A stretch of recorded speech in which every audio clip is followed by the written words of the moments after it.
Rolando D. Prinangka si Eman Bacosa sinabing walang future sa boxing. Eman may bagong laban.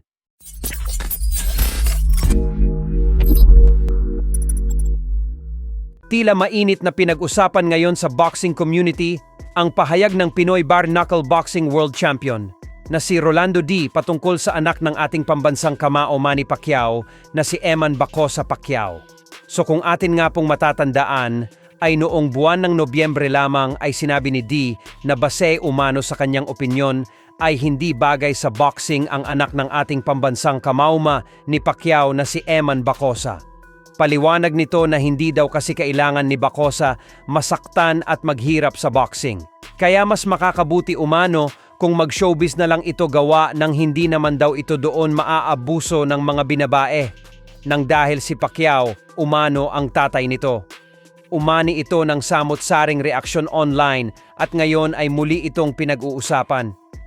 May mga sumang-ayon at may mga bumatikos. Kaya naman dahil diyan ay nilinaw ni Rolando ang pahayag niyang ito. Ayon kay Rolando ay hindi niya naman daw sinasabi na walang kwentang boksingero si Eman. Sa katunayan, may rates daw ito at athleticism. Posible nga daw na maging above average ito bilang isang fighter kung may coach pa daw itong magaling at sparring mate.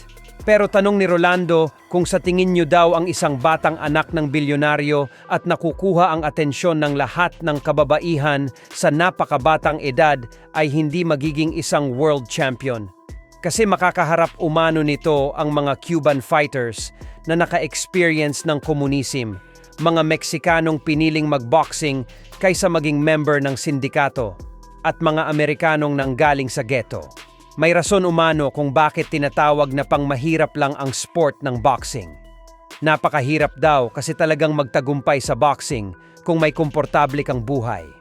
Yan umano ang katotohanan at ang dahilan o bakit hindi gaano nagtagumpay ang anak ng mga legends.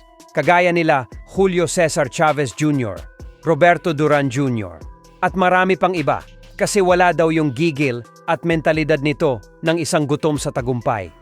Ganun pa man ay sinabi naman ni Rolando na kung hindi daw kayo sang-ayon sa opinyon niya ay hindi nyo naman umano kailangan magkainsultuhan. Samantala, puspusan na ngayon ang ensayo ni Eman Bacosa dahil kasado na po ang laban nito sa February 28. Lalaban nga po si Eman sa Tagbilaran, Bohol, under ng PM Maury Bohol Boxing Promotion. Sa ibang promotion ngayon, lalaban si Eman at hindi sa MP Promotions. Undercard po si Eman sa laban ng Reggie Sugano laban sa Ramirez. Bagamat hindi pa po pinapangalanan ng kalaban ni Eman, ibinunyag naman po ni Makoy Bacosa na ang makakalaban umano ni Eman ay itong si Reynold Christian Kundimang, isang Indonesian fighter. May record na 9 na wins, 7 sa losses at 3 sa draws with 2 knockouts. So mukhang tiba-tiba ngayon si Eman sa sponsor. Marami po kasing sponsor ngayon ang hawak ni Eman. Makikita po natin yan sa trunk na suot-suot ni Eman sa mismong laban. Si Eman lang ba itong boksingero na marami agad sponsorship dahil yan sa pagpasok niya bilang artista.